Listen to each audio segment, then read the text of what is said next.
Amén, Señor.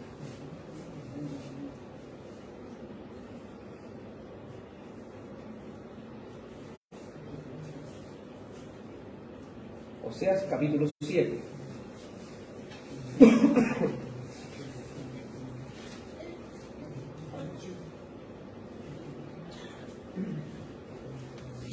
Ahí está. Amén. Ahora nos ponemos de pie para que podamos darle. Oseas capítulo 7, verso 1, doy lectura en el nombre de Cristo. Amén.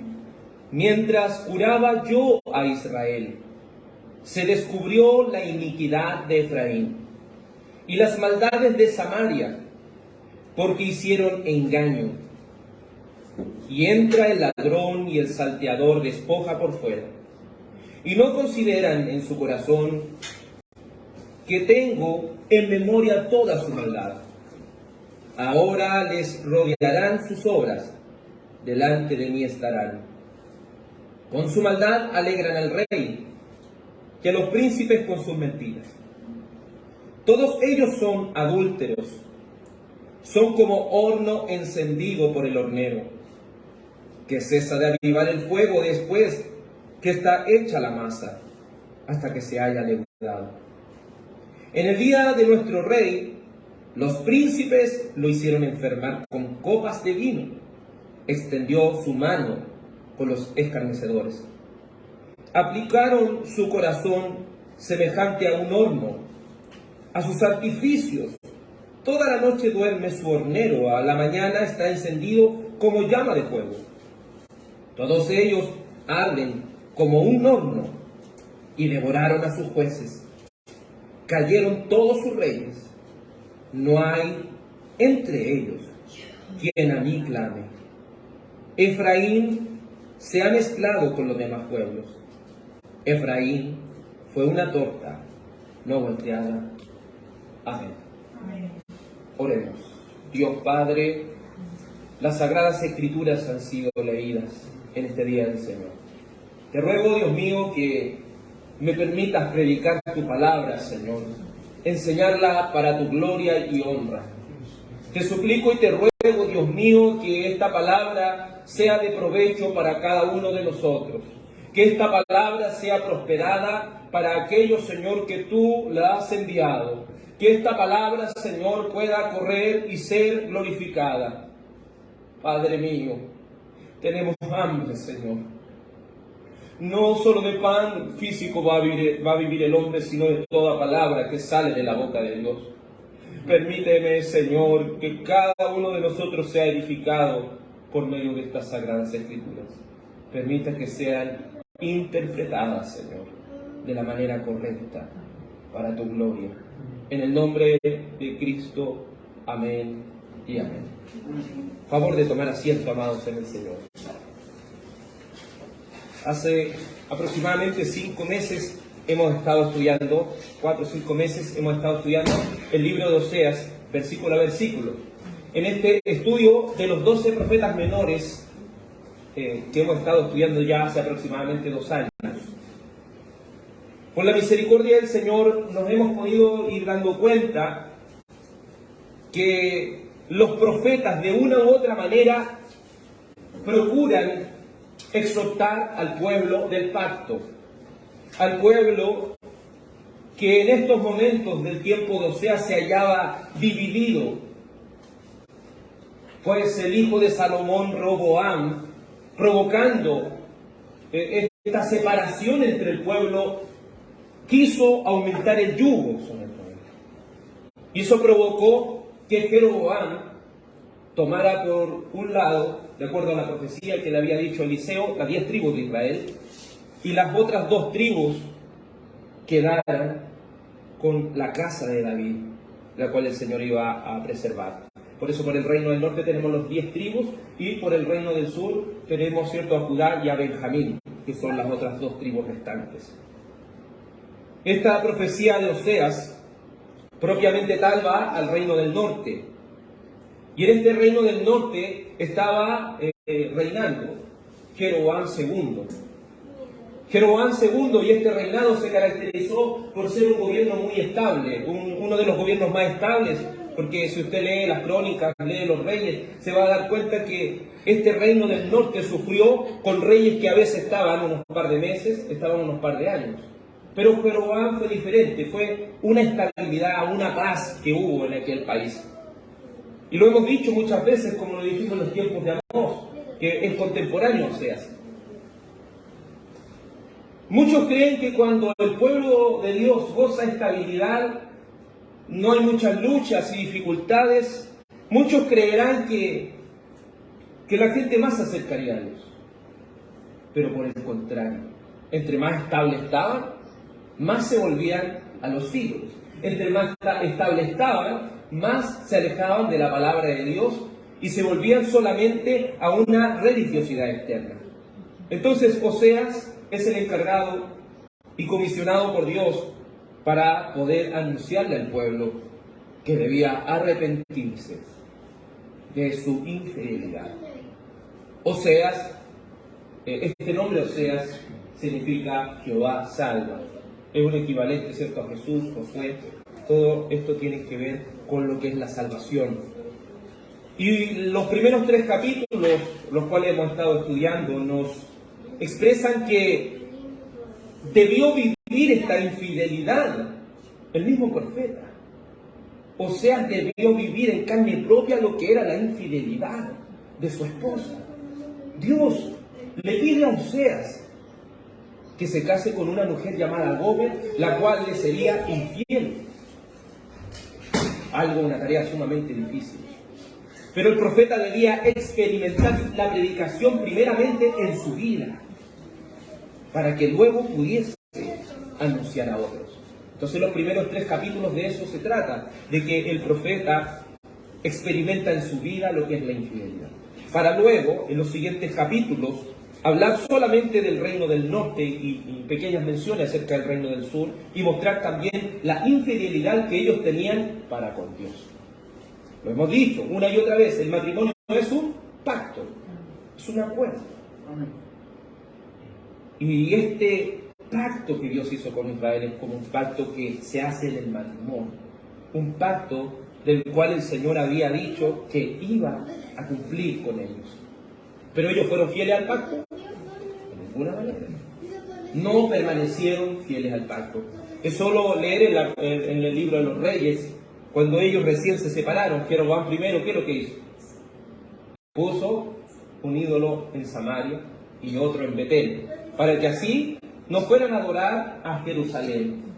O sea que el reino del norte se estableció bajo una idolatría tremenda desde sus comienzos. Por eso hoy, ¿cómo son conocidas? Como las 10 tribus perdidas, porque se mezclaron tanto con los demás pueblos que ya no quedó un lineamiento de ellos. Esta infidelidad era tan triste, era tan terrible, que este pueblo, en vez de reconocer que el Señor era el que le daba las cosas, este pueblo le reconocía a los ídolos. Que los ídolos eran los que le daban todas las cosas. Que los dioses de los demás pueblos eran los que le daban aquella estabilidad. Pero Dios una y otra vez le recalca a este pueblo que se vuelva en arrepentimiento, Dios. Que se vuelva de todo corazón. Porque el Señor le pudo decir, y lo vimos la vez pasada, misericordia quiero y no sacrificio. Y hemos visto que esa palabra misericordia en el hebreo nos habla de fidelidad. Dios quiere que su pueblo sea fiel. Amén. Y dice, entonces diría, y así dice la Biblia de las Américas, que es una de las mejores traducciones que tenemos en español, dice, fidelidad quiero y no sacrificios. Conocimiento de Dios y no animales. Con esto no estaba queriendo decir que Dios no quiere los sacrificios. Él está queriendo primero decir que haya, en primer lugar, una intimidad con Dios.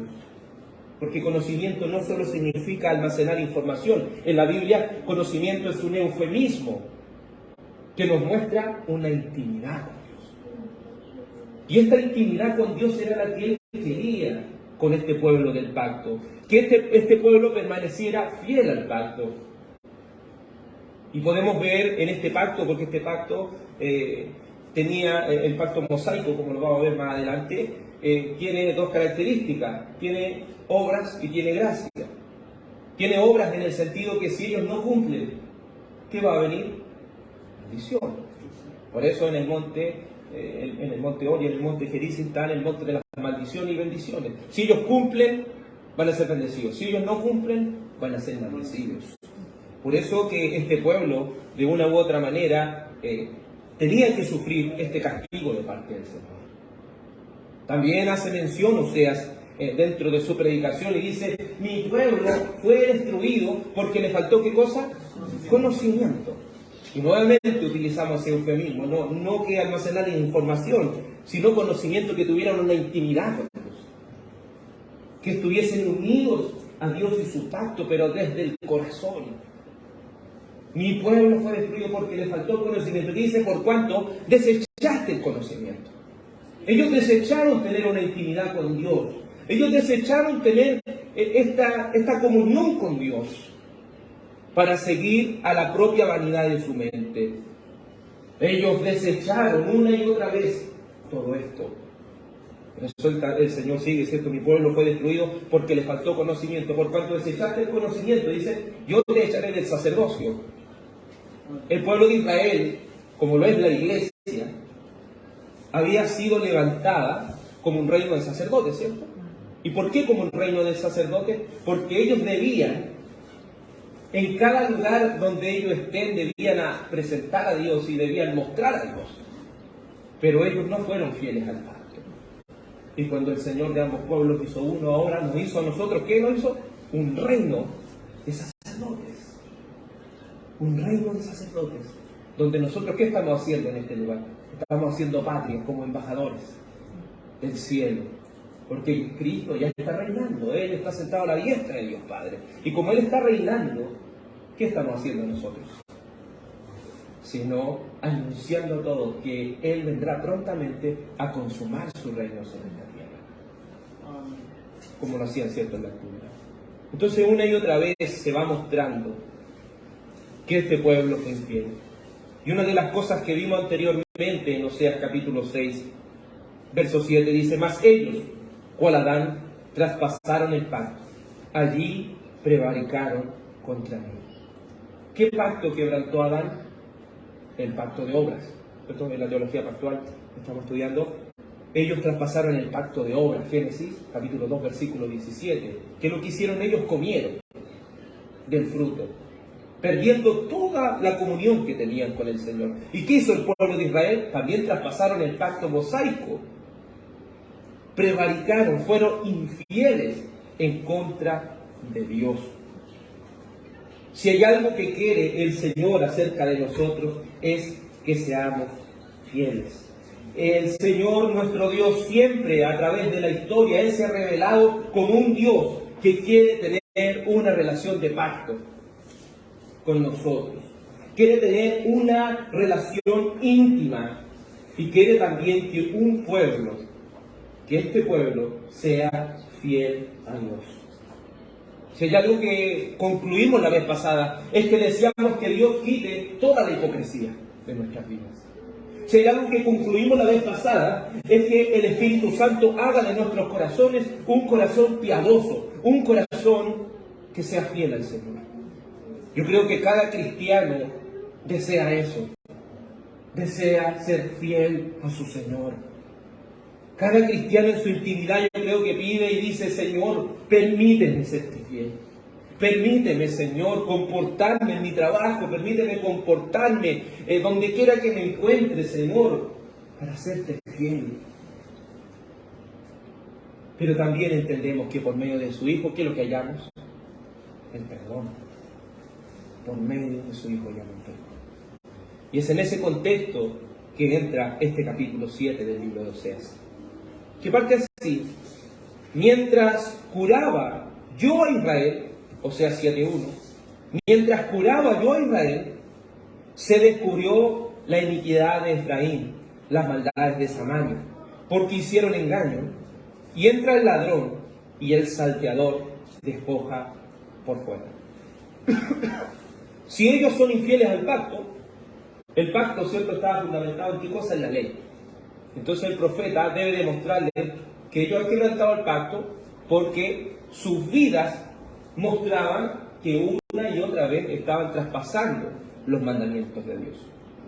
Los profetas, si bien en la mayoría de las traducciones no denota esto, pero los profetas hablan en prosa, hablan como si estuvieran cantando, hablan poesía, porque los profetas, ¿cuál es el lenguaje de su interpretación? Es poético. Ellos hablan en poesía. Entonces usted se puede dar cuenta de que aquí se nombra Efraín, se nombra Samaria y se nombra Israel. Efraín es un seudónimo del pueblo de Israel, del reino del norte, porque Efraín era la tribu más grande. Samaria era la capital del mismo reino del norte. Israel, el reino del norte. Entonces, ¿qué está haciendo aquí el profeta? Una y otra vez está recalcando algo. Eso es lo que quiere hacer. Si repite algo con sinónimos, es porque él quiere recalcar algo. Y en primer lugar, parte diciendo el Señor, mientras yo curaba a Israel. ¿Qué es lo que quiere hacer el Señor? Quiere curar, ¿cierto? Y hemos visto cómo en el Antiguo Testamento Jehová es conocido como Jehová Rafa, ¿cierto? Jehová Rafa.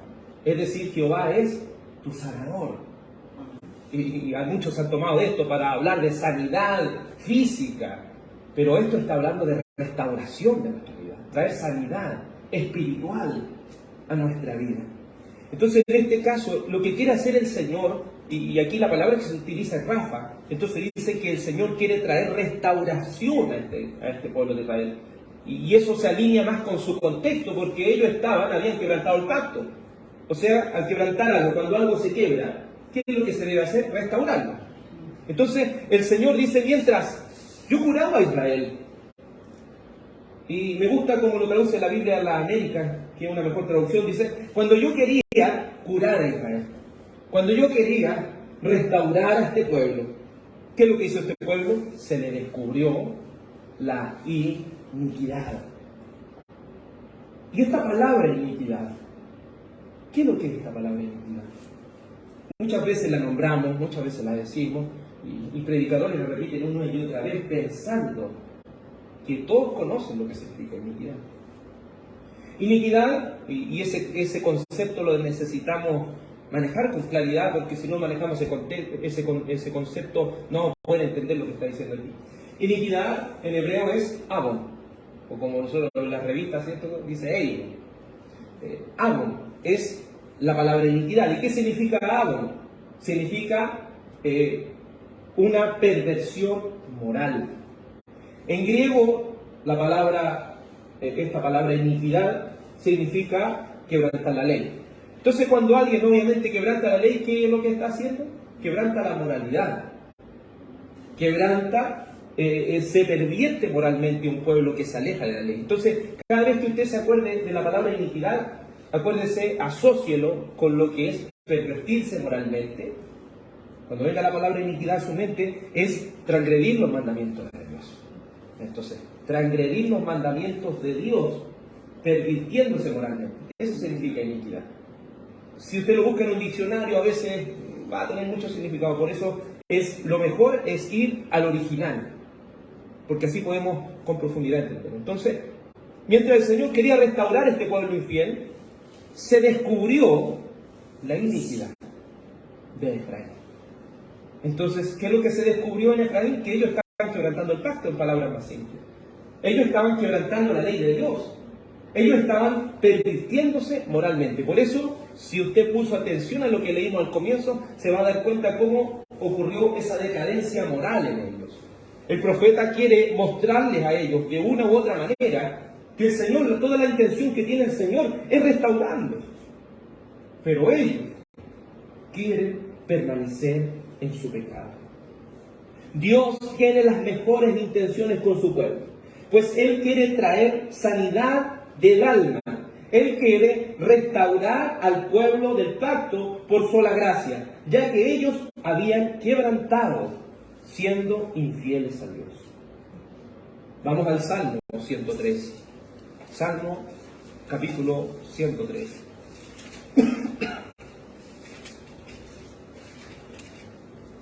Salmo 103.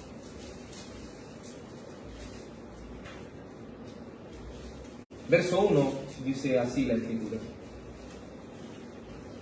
Salmo 103,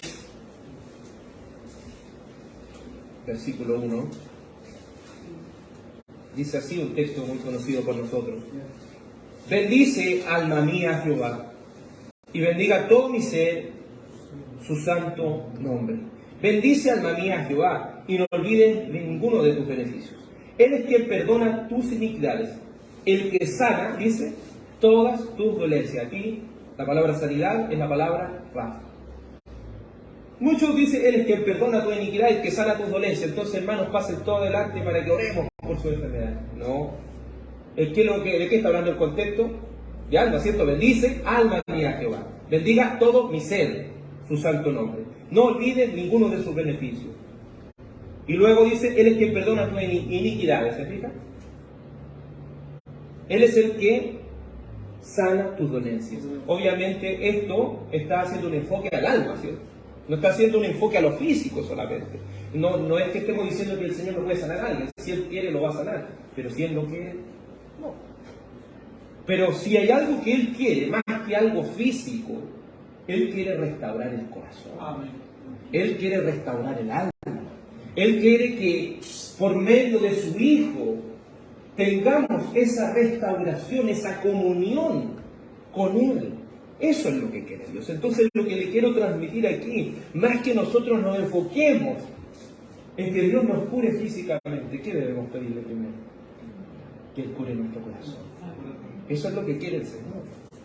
Muchos se enfocan en los milagros como si eso fuera algo que debiéramos practicar hoy en día, pero no entienden que los milagros de la antigüedad, ¿para qué eran?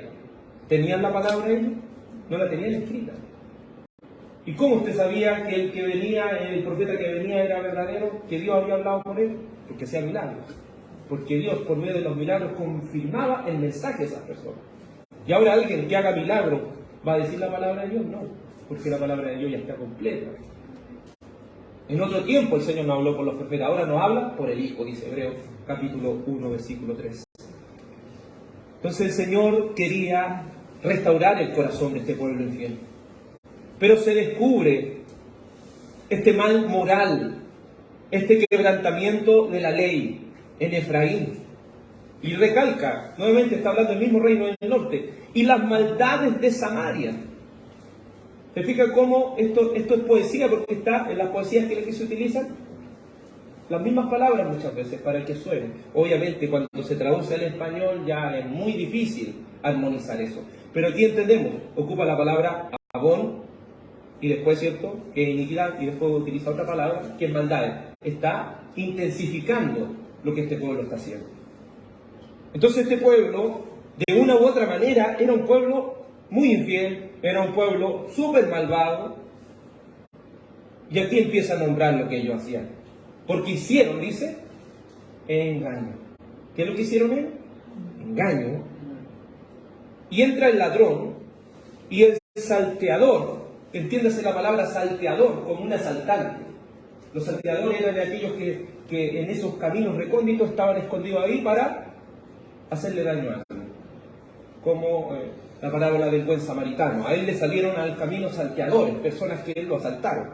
Entonces, ¿qué es lo que había en este pueblo? Habían ladrones, habían asaltantes y habían personas que realizaban lo que era el engaño. Obviamente está haciendo un énfasis aquí. ¿Qué quiere recordarle al pueblo? El pacto. Éxodo 20.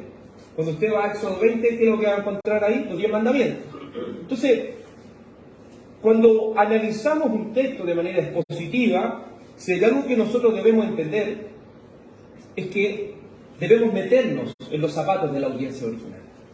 Porque ellos van a entender claramente este mensaje, porque este mensaje ¿para quién va? Para el pueblo de Israel, de ese tiempo. Entonces, si nos colocamos en los zapatos de ellos, ¿ellos qué van a entender? Sí. O sea, no solo está diciendo ustedes están robando, están haciendo esto. O sea, está diciendo ustedes están siendo infieles a qué cosa? Al pacto. Están siendo infieles al pacto, porque están quebrantando ¿qué cosa? Los mandamientos. Aquí se quebrantan dos mandamientos. El octavo mandamiento en Éxodo 20:15, que es no hurtarás. Porque ¿qué estaban haciendo ellos? Se habían convertido en una cuadrilla de asaltantes y ladrones. Es decir, estaban quebrantando el 8º mandamiento, estaban siendo infieles al pacto. Luego vemos también cómo quebrantan el 9º mandamiento, con el tema del engaño. Ellos engañaban a la gente. Y si hay algo que nos dice el 9º mandamiento, no dirás falso testimonio contra tu prójimo. Y el falso testimonio, ¿qué es lo que es? Una mentira, es un engaño. Entonces, ¿qué entendía la audiencia original? Estamos quebrantando la ley de Dios. Con este proceder, estamos quebrantando la ley de Dios. Si hay algo que Oseas nos está transmitiendo a aquellos que somos predicadores, es denuncia el pecado con todas sus letras. Denuncia el pecado tal y como es, para crear conciencia en el pueblo.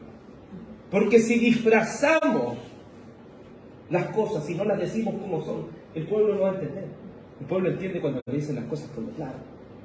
Entonces eso es lo que está diciendo aquí con claridad. Ustedes, en primer lugar, en este primer verso, han quebrantado el 8º y el 9º mandamiento. Ellos eran un pueblo, el antiguo pacto era un pacto que tenía obras y tenía gracia, ¿cierto? Entonces la obra ellos tenían que cumplirla para que ellos fueran bendecidos. En ese antiguo pacto, ¿qué es lo que debían ellos? Dar muchas posesiones, por eso se habla del diezmo, se habla de las primicias, y algunos que quieren imponer estas cosas sobre el nuevo pacto, se van al antiguo pacto, y por eso que el antiguo pacto habla tanto de dinero, habla tanto de posesiones, porque eso es algo del antiguo pacto. Y si lo traemos al nuevo, eso hace inválido. Entonces, por eso es importante entender la naturaleza y diferenciar de buena manera lo que son los pactos. En este caso, ellos están quebrantando el antiguo pacto, el pacto mosaico. ¿Cómo? Transgrediendo los mandamientos. ¿Y qué les dice el Señor en el verso 2? Oseas, capítulo 7, verso 2. ¿Qué nos hacen ellos? No consideran en su corazón que tengo en memoria toda su maldad. Ahora les rodearán sus obras, delante de mí están. Dios es un Dios que en el antiguo pacto ha dado la ley. ¿Ha dado la ley para qué? ¿Para que alguien fuera salvo por la ley?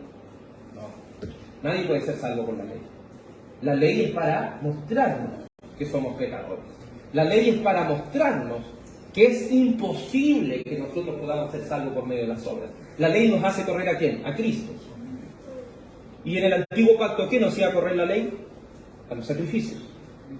Pero a los sacrificios que había que hacerlo de corazón. De corazón estar arrepentido. ¿Y ese sacrificio a quién apunta?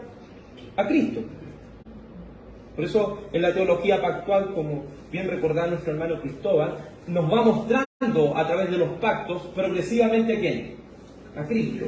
Por eso nos gusta la teología pactual bautista, porque progresivamente nos va mostrando a Cristo. Progresivamente nos va mostrando al Señor, a quien nos redimiría. Si hay algo que este pueblo no consideraba, y es lo que una persona hace cuando peca, es no considerar que Dios lo está mirando. Muchos de nosotros, y lo decía el hermano, muchos de nosotros podríamos mostrarnos aquí como que somos las mejores personas. Como que somos personas que nunca hacemos nada, que nunca fallamos, que nunca... Aquí estamos, personas que hemos pecado. Aquí hay personas que le han fallado a su Señor. La primera de Juan, un libro que estudiamos hace un par de años atrás, sería lo que nos dice: el que dice que no ha pecado es mentiroso. No, la primera de Juan. El que dice que ha pecado es mentiroso. La verdad no está en él. Porque todos pecamos de una u otra manera. Estamos en Cristo, pero todos pecamos de una u otra manera. Pero la diferencia entre alguien del mundo que peca y alguien cristiano que peca, ¿cuál es? El arrepentimiento genuino. No lágrimas de cocodrilo, como alguien podría decir, sino cambiar de actitud. El que se arrepiente y se aparta del pecado alcanzará misericordia, dice la Escritura. Pero el que esconde su pecado, dice, no va a prosperar, no va a seguir más adelante. Pero el pueblo del pacto no consideraba en su corazón que el Señor tiene en su memoria toda la verdad. El Señor lo ve absolutamente todo. Aquí nos muestra un atributo de Dios. Dios es omnisciente. ¿Quién se puede esconder del Señor? ¿Quién puede esconderse de la mirada del Señor? Y eso nos deja muy claro el mismo salmista David. David había pecado con Betsabé, pero él siguió siendo rey, pensaba que nadie lo había visto. Hasta que Natán viene y le declara su pecado. Eso lo derriba. Eso demuestra que el Señor lo ve todo. Si la Escritura ya lo que nos recuerda dice, no hay pensamiento que se esconda de Dios. Si ni siquiera antes que la palabra salga de nuestra boca, dice el Salmo, Él ya la conoce. Entonces, ¿quién puede esconderse del Señor? Si me fuera a lo más alto del cielo, ahí estás tú. Si me fuere a lo profundo de la mar, ahí estás tú. No hay dónde podamos escondernos de Dios. Y si no hay dónde podemos escondernos de Dios, ¿qué debemos hacer? Humillarnos bajo su mano poderosa, en arrepentimiento. Podemos ver el Evangelio y es lo que vamos a intentar transmitir en esa conferencia bíblica que vamos a hacer, ¿cierto?, en el Parque Los Tracos el 9 de octubre. Es el Evangelio. Aquí Oseas está mostrando el Evangelio. Y el Evangelio no es Dios murió por ti, no es solo eso. El Evangelio, lo primero que nos muestra es un mensaje acerca de quién es Dios. Si una persona no sabe quién es Dios, ¿de qué le sirve saber que Él murió por él? Porque cuando conocemos a Dios, ¿qué es lo que cuando experimentamos la santidad de Dios y lo conocemos en su santidad, ¿cómo nos sentimos nosotros? Bien, para hablarle de tú a tú así, ¿cómo nos sentimos? Pecadores. Por eso, un mensaje del Evangelio es un mensaje que no solo trae un conocimiento acerca de Dios, sino un conocimiento también acerca del pecado. ¿Y qué hace Oseas? Se fija como que Oseas muestra el pecado y después dice, el Señor lo puede ver todo. Entonces, ¿cómo deja a la gente? Entre la espada y la pared, lo deja ahí. Es eso lo que debe hacer el mensaje del Evangelio. Por eso podemos ver el Evangelio a lo largo de toda la Escritura y podemos hacer ese detalle de los 5 pilares, como lo vimos hace unos años atrás. Y que es lo que quisiéramos compartir también en este pueblo cortado. Si hay algo que debemos tener en cuenta siempre, y debe estar en nuestra memoria, es considerar que Dios lo ve todo. Nunca debemos ignorar que Él lo ha visto todo. Y a veces hemos dicho que Él lo haya visto todo y aún nos siga amando. Oh, creo que algo que nos estremece, no sé si lo pasa. Que Él conozca todo de nosotros y aún nos siga amando por gracia. Aún nos siga extendiendo su misericordia y un gran amor. No hay mayor amor que el que Dios ha tenido con nosotros. Por eso es importante, porque imagínense, aún nosotros que hemos entendido estas cosas, solo considerar esto para moverlo al Evangelio es algo que nos conmueve, y algo que estremece nuestro corazón. Y no consideran en su corazón que tengo en memoria toda su maldad. No solamente Él se acuerda de una cosa que ellos hicieron, sino de cada una de las cosas que han hecho. ¿Quién se puede esconder de eso? Yo me considero una persona olvidadiza. Se me olvidan muchas cosas, pero al Señor no se le olvida nada. No le asusta eso, a veces no sé si lo ha pensado, pero no le asusta eso que el Señor no se le olvida nada. Pero ¿sabe dónde descanso? Porque esto, el Señor no solo nos deja ahí siempre, ahí mal, sino que Él después dice que va a echar en lo profundo la mano al pecado, para no acordarse de ello, que por medio de Cristo han sido cubiertos.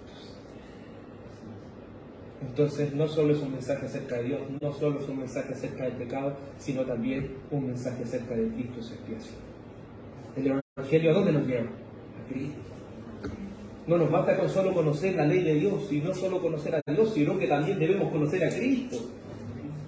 ¿De qué sacamos aquí con tener una bandera de Israel y pensar que los israelitas de alguna manera son cristianos si ellos no sirven a Cristo?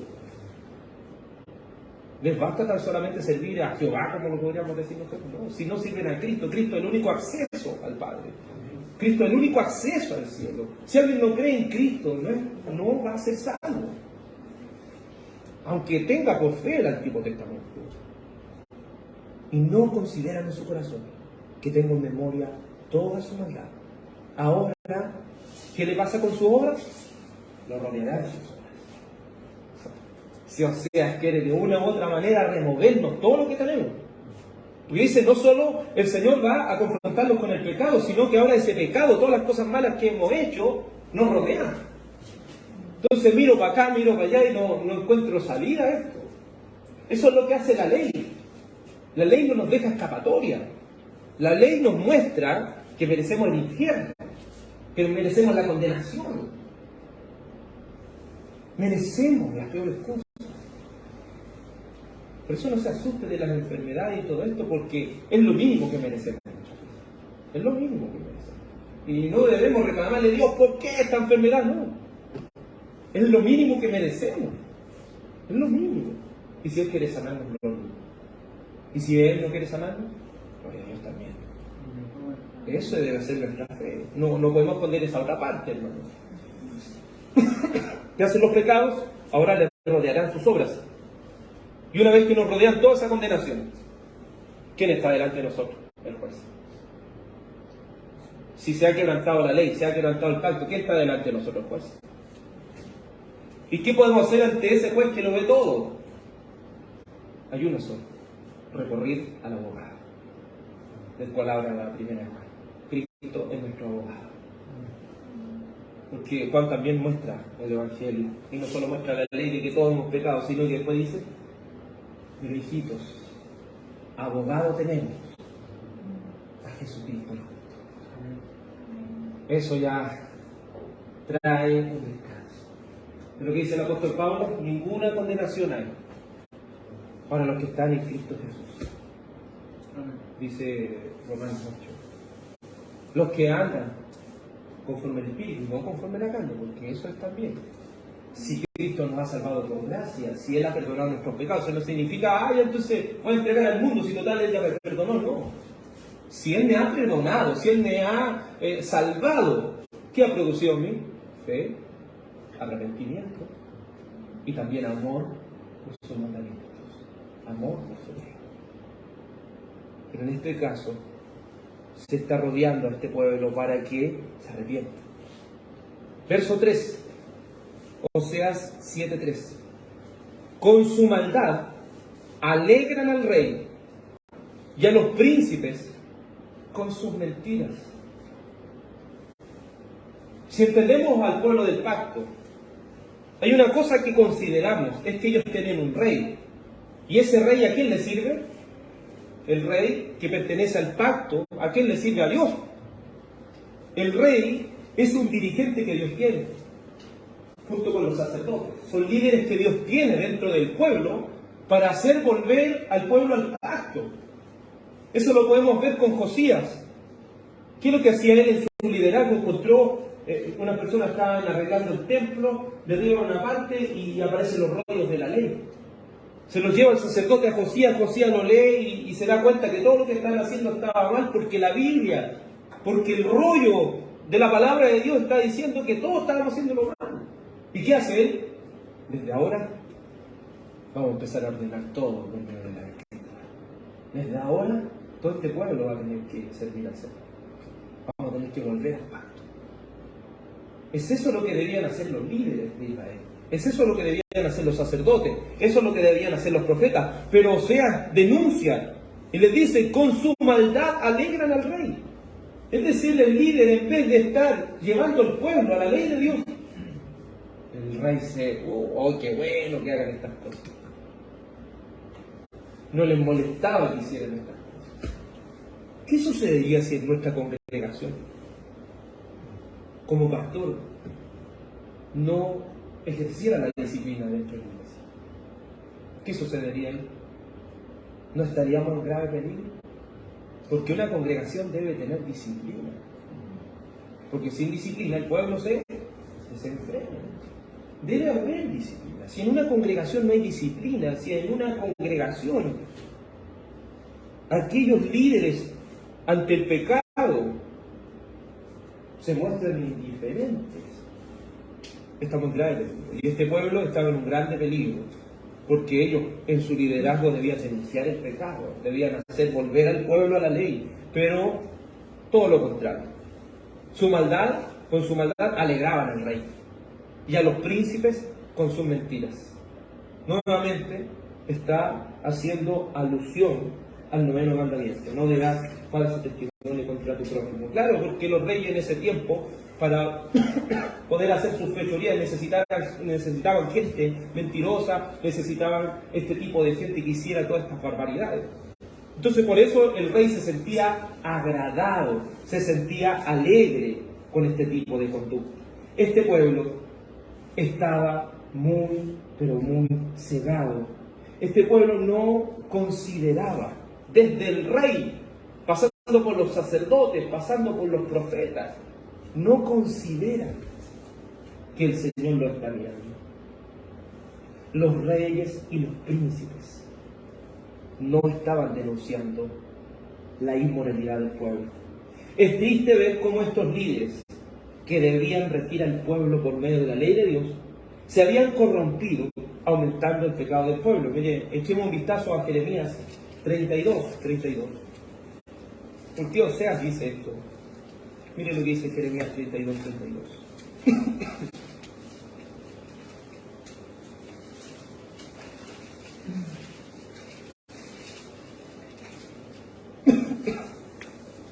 Jeremías 32.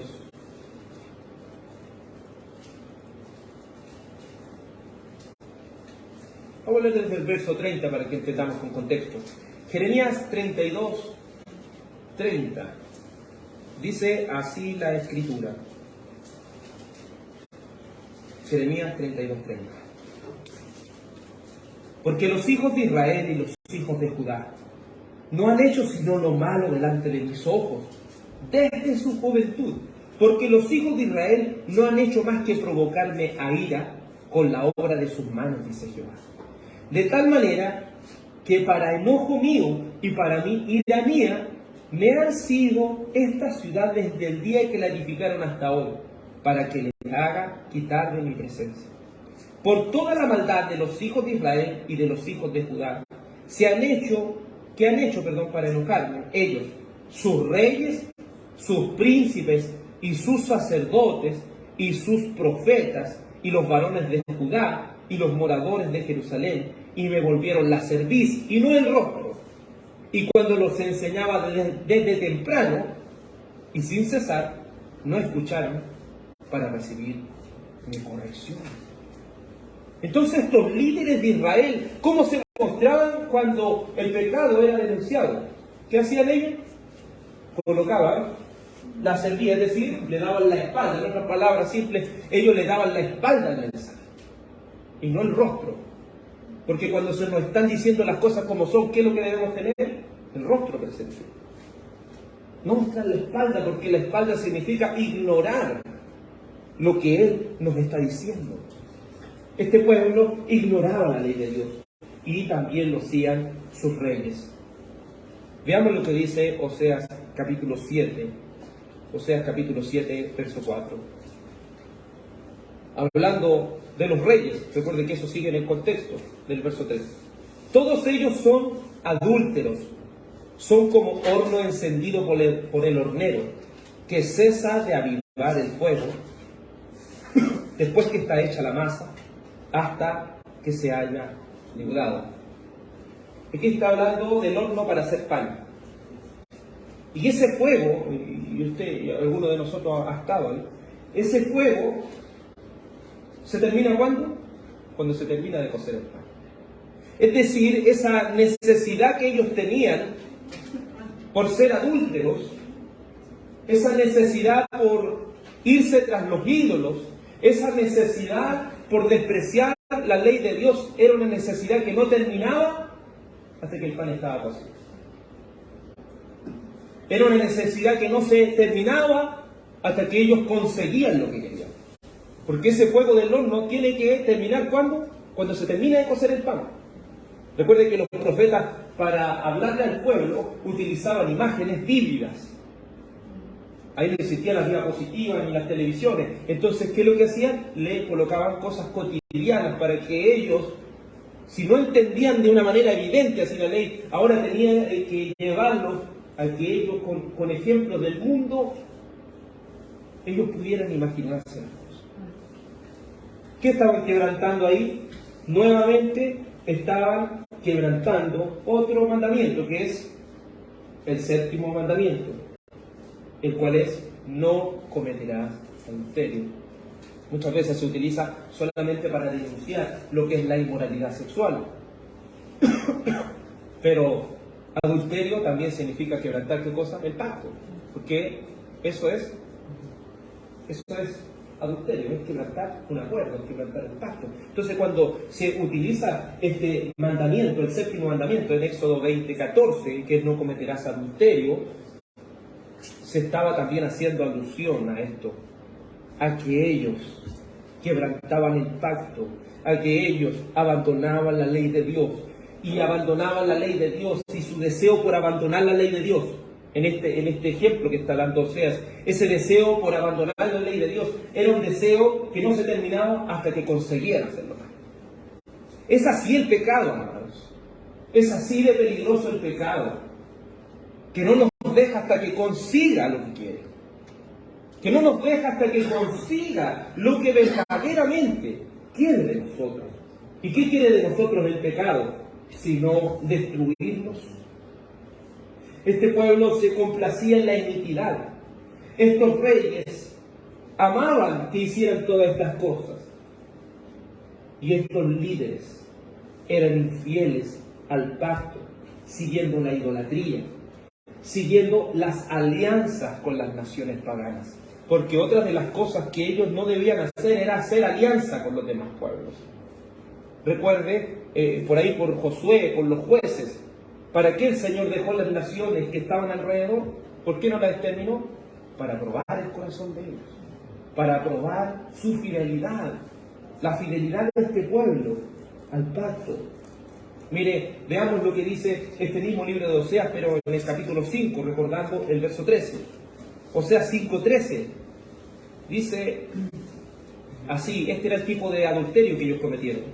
Y verá a Efraín su enfermedad y Judá su llaga. Irá entonces Efraín a Asiria y enviará al rey Jareb, mas él no os podrá sanar, ni os curará la llaga. Porque yo seré como león a Efraín, y como cachorro de león a la casa de Judá. Yo arrebataré y me iré, tomaré y no habrá quien libere. El adulterio que consistía y que hacían estos líderes era hacer alianza con las demás naciones. En este caso, el reino del norte estaba haciendo una alianza con Asiria. Si usted ve la historia en la Segunda de Reyes, se va a dar cuenta que los asirios fueron los que dispersaron al reino del norte. Los asirios fueron utilizados por Dios para traer castigo y juicio a este reino del norte. ¿Y qué es lo que hacían ellos en su adulterio espiritual? Cuando estaban mal, ¿qué es lo que hacían? Se iban a pedir ayuda, no a Dios. Le iban a pedir ayuda a quién? A las demás naciones. Pero ¿qué les dice el Señor? Ellos no nos van a poder ayudar.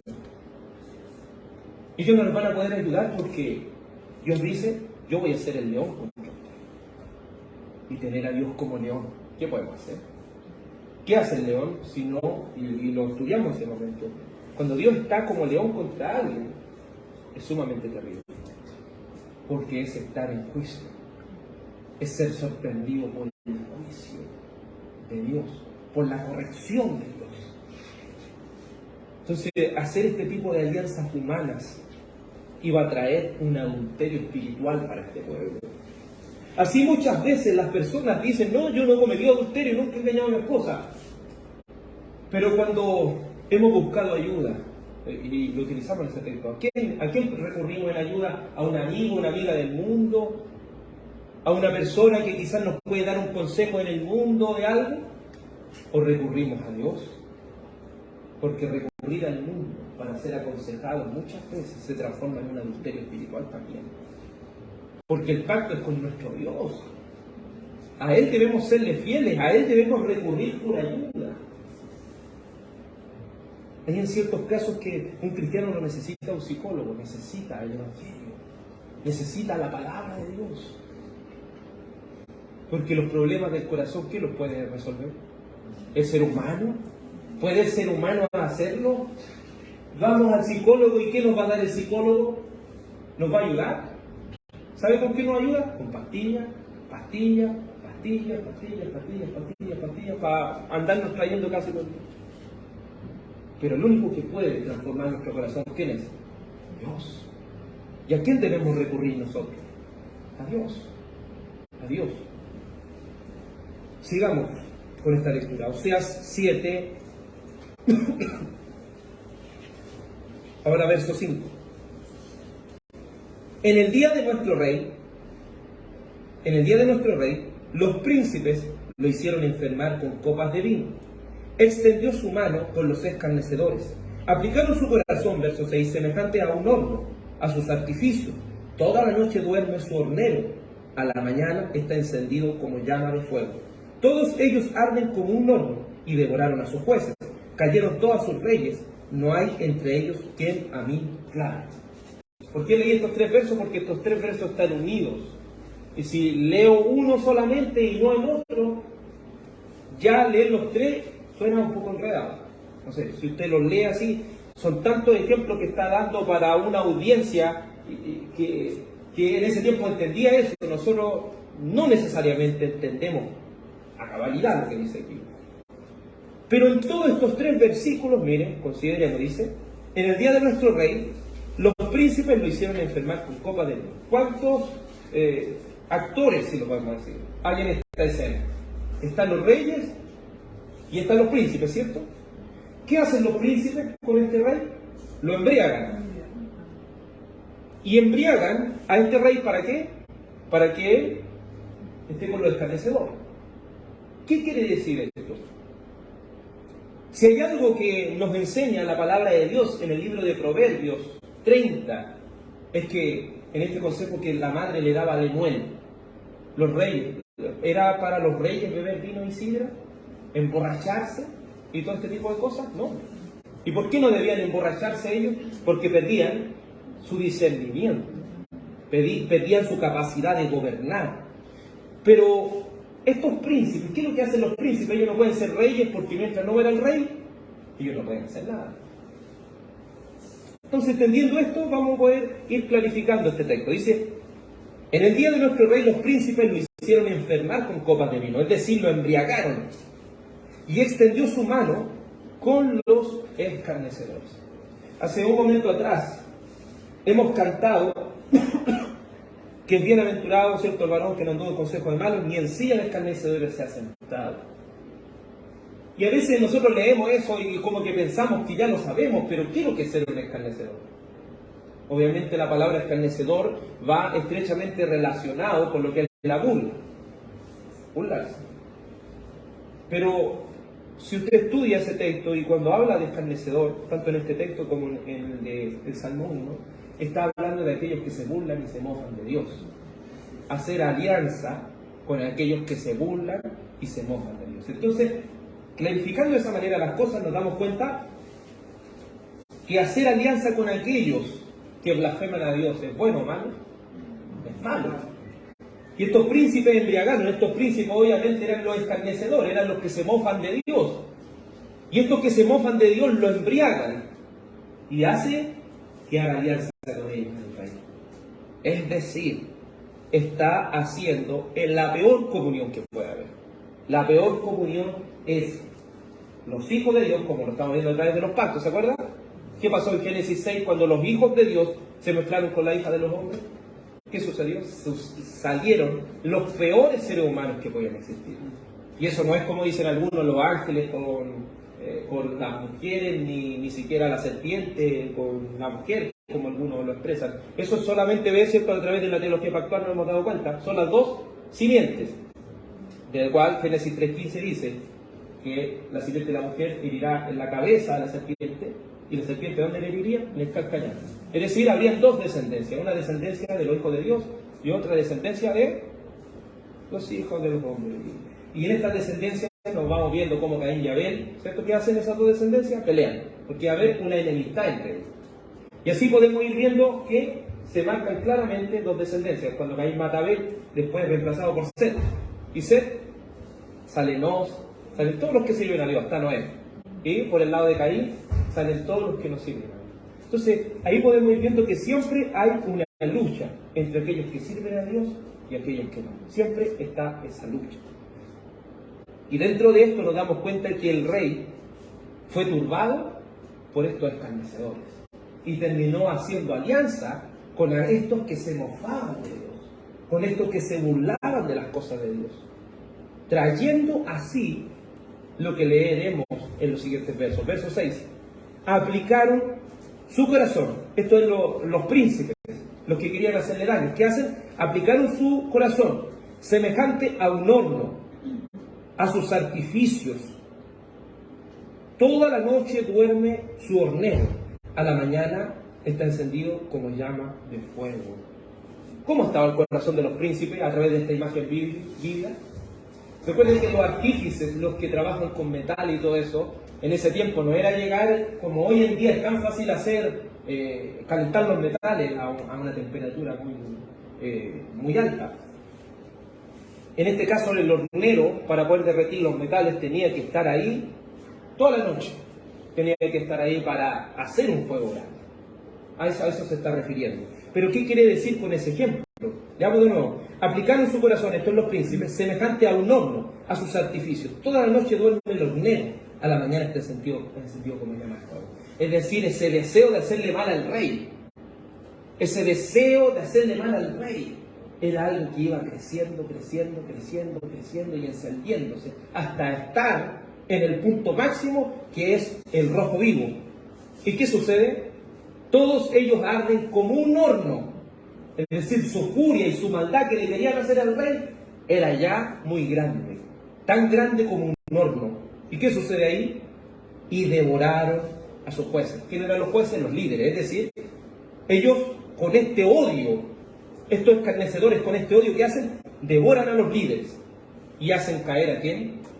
A los reyes. Y no hay entre ellos quien a mí clame. Obviamente cuando muere el rey, que entre comillas era piadoso, después quedan los escarnecedores, ¿y quién va a clamar al Señor? Si lo que querían hacer ellos era derrocar al rey. Y obviamente esto apunta muy claramente tanto al reino del norte como al reino del sur. Porque ¿qué hacían ellos? ¿Se acuerdan cuando conspiraban? Una y otra vez conspiraban contra los reyes, asesinaban a los reyes, quedaban ellos. Después estaban ellos, venían, los mataban y llegaba otro. De eso se trata, que aquellos liderazgo impío empezaba a entrometerse en el pueblo de Dios.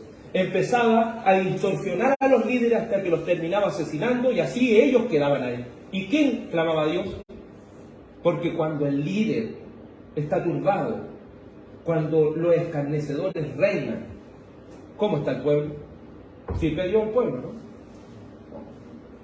Y eso podemos verlo en los peores momentos de Israel, cuando reinó Manasés. ¿Alguien servía a Dios?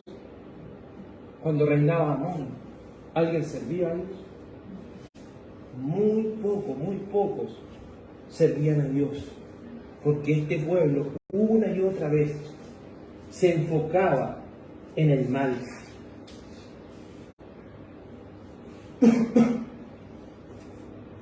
Entonces vamos a Segunda de Reyes 15:3.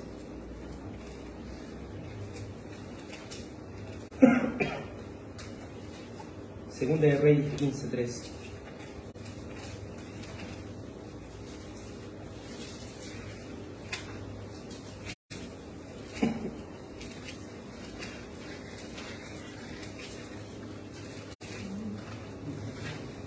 Segunda de Reyes 15:13.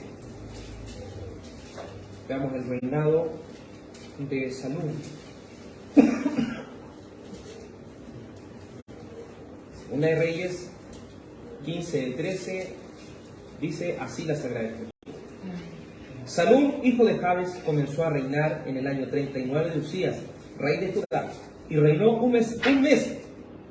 ¿Cuánto alcanzó? Un mes en Samaria. Porque Manahem, hijo de Gadi, subió de Tirsa y vino a Samaria, e hirió a Salum, hijo de Jabes, en Samaria, y lo mató y reinó en su lugar. Los demás hechos de Salum y la conspiración que tramó, aquí están escritos en el libro de las crónicas de los reyes de Israel. ¿Qué es lo que hacen ellos? Sino conspirar en contra de aquellos líderes. ¿Qué es lo que hacen ellos sino, nuevamente, quebrantar otro mandamiento de Dios? ¿Y cuál es ese mandamiento que ellos habían quebrantado acerca del pacto? Es el que dice en Éxodo, el sexto mandamiento, Éxodo 20:13, no matarás. Desde sus líderes, el pueblo, todos, una y otra vez, quebrantando y quebrantando la ley de Dios, trayendo sobre ellos un terrible mal. Oseas 7, versículo 7. Todos ellos arden como un horno y devoraron a sus jueces. Cayeron todos sus reyes y no hay entre ellos quien a mí clame. Qué triste es cómo termina un pueblo que se aleja de la ley de Dios. Un pueblo que de manera inmoral procede en su vida espiritual. ¿Por qué debe ser siempre cuidado el liderazgo de las congregaciones? Porque si hay malos liderazgos, habrán malos cristianos. Me gusta mucho en cómo se hace, ¿cierto?, en la iglesia bautista. Ustedes, como congregación, tienen todo el derecho, si ven que yo no estoy cumpliendo con los requisitos dichos en 1 Timoteo capítulo 3, en los requisitos dichos por Tito, ¿cierto?, en la carta a Tito, si uno no está cumpliendo con esos requisitos, ¿qué debe hacer usted? Hablar, hacer una reunión y sacar un pastor que no está cumpliendo, para luego levantar a uno que sí cumpla con los requisitos bíblicos. Porque ¿cómo sabe que el Señor elige a un liderazgo? Cuando cumple todos los requisitos, porque el Señor le va a dar una esposa conforme a la palabra de Dios, le va a dar hijos conforme a la palabra de Dios, le va a dar todo que ronde en los requisitos. Así usted puede saber si alguien ha sido elegido por Dios para liderar y tiene esa necesidad. Entonces es importante que siempre, ese es el deseo, que cuide el liderazgo de la iglesia, que no se formen estas cosas como compadrastros o como amistades, que hay que separar esas cosas. La palabra de Dios y la fidelidad al pacto es lo que siempre debe prevalecer, es lo que siempre debe estar en nuestra mente.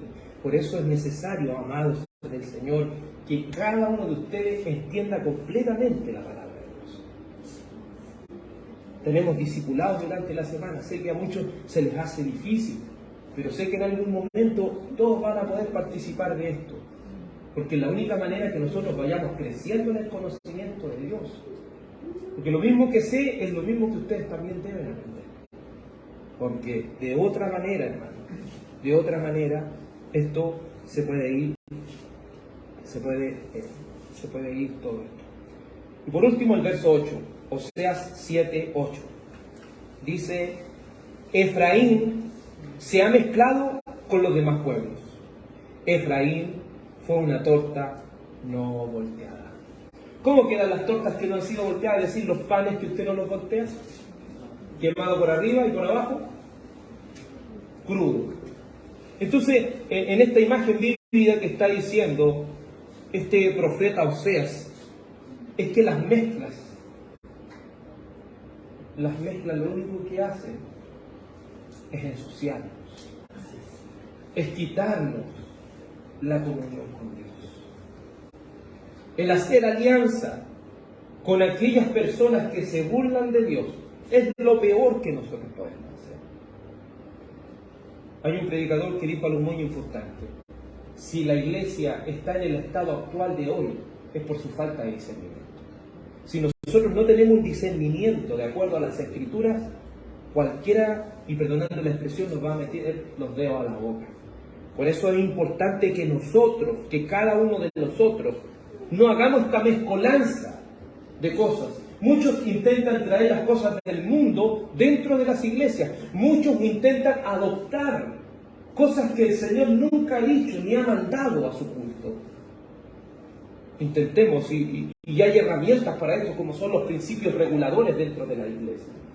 Algo que es muy importante entenderlo, leerlo, estudiarlo, adoptarlo, para que no nos salgamos de los márgenes de la palabra de Dios. Porque el mezclarse con los demás, ¿se acuerda lo que el Señor le había dicho? ¿Por qué ellos no se debían mezclar? Porque si se mezclan, los ídolos de ellos, los ídolos de aquellos que no sirven a Dios, iban a ser los ídolos de las siguientes generaciones de ellos. Porque tarde o temprano, lo malo empieza a corromper lo bueno. Porque tarde o temprano las costumbres de los malvados empiezan a introducirse en aquella descendencia. Si hay algo que usted debe hacer, amados, es cuidar a sus hijos. Es cuidar a sus hijos. Y no crean que están muy pequeños para aprender de las cosas de Dios. Es ahora donde tienen su corazón para poder almacenar todas estas cosas. ¿Qué enseñó? Si hay algo que, y perdónenme que me extienda un poco más sobre esto, pero si hay algo que hizo María con Jesús, ¿qué fue? Cuando estaba grande y guardaba las cosas en su corazón, o cuando estaba chiquitito, cuando estaba chico, ¿cierto? Se preocupaba por guardar todas las cosas del corazón. ¿Y qué cosas guardaba en el corazón sino la palabra? Es importante el culto que haga cada padre en su familia. Es importante que Dios quisiera que una vez a la semana se hiciera. Eso ayudaría mucho, porque hay colegios que están introduciendo tantas cosas. Hay tanto en el internet, hay tanto en los juegos, hay tanto que se está introduciendo, amados, que ya que un niño entienda una vez que venga a la iglesia, no va a entender todas las cosas. Por eso es un trabajo que cada familia debe hacer. Efraín se ha mezclado con los demás pueblos. Efraín es una torta no volteada. Le pido que oremos. Dios Padre y bendito Salvador, te damos gracias por tu amor y por tu misericordia. Porque un día más, Señor, nos has hablado por medio de las Sagradas Escrituras. Si hay algo que muestra a alguien que verdaderamente sirve a Dios, ese alguien es el que ama tu ley. Es aquel que medita en ella de día y de noche. Es aquel que quiere ser como un árbol plantado junto a las corrientes de las aguas, el cual da fruto a su tiempo, el cual su hoja no cae y todo lo que hace prosperará.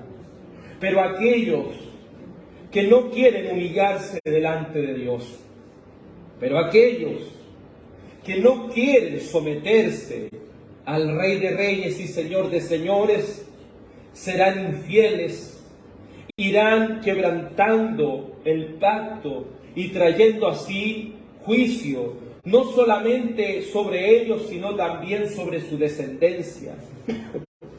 Por amor de tu nombre, Señor, quite de nosotros toda hipocresía, quite de nosotros toda falta de discernimiento. Porque si tenemos falta de discernimiento, no es porque necesitamos quizás una infusión más grande del Espíritu de Dios, sino es que necesitamos dejar de ser flojos y así, Señor, dedicarnos a estudiar más y más la palabra de Dios y a así amarla. Porque no solo queremos estarla estudiando de manera externa, sino que queremos, Señor, aferrarnos a las Sagradas Escrituras de todo corazón y con toda nuestra alma y con todo nuestro ser. Oh Dios mío, por amor de tu santo nombre, permítenos ser luz en este mundo. Y la luz no se puede esconder, Señor. La luz está para que todos la vean. Permite, oh Señor, que también podamos entender nuestros errores. Pues dice David, ¿quién entenderá sus propios errores? Líbrame, oh Dios, libra a tu iglesia, oh Dios, de aquellos pecados que nos son ocultos. Señor, si hay algo que estamos fallando, si hay algo que estamos haciendo mal, por favor, Señor, levante algún justo que pueda reprendernos, oh Dios mío. Porque que el justo nos reprenda, dice el Salmo, será algo delicioso para nosotros, Señor. Por amor de tu nombre, mi Dios, no queremos permanecer ofendiéndote. No queremos permanecer en un estado, Señor, de iniquidad. No queremos permanecer, Señor, en un estado, Señor, de sin discernimiento, de no distinguir ni entre nuestra mano derecha ni en nuestra mano izquierda. Por amor de tu nombre, permítenos amar tus mandamientos. Te ruego, Dios mío, que puedas guardar el regreso de nuestros hermanos a sus hogares, que puedas guardarles, Señor, durante esta semana en la cual se enfrentarán, Señor, a muchas cosas, durante, Señor, y en su vida espiritual. Por amor de tu nombre, te ruego que tu gracia, tu paz y tu bendición sea sobre cada uno de nosotros. Iglesia del Señor sea bendecida en el nombre de Cristo Jesús. Amén y amén. Que el Señor les bendiga y que puedan tener una muy buena tarde con la ayuda del Señor. Amén.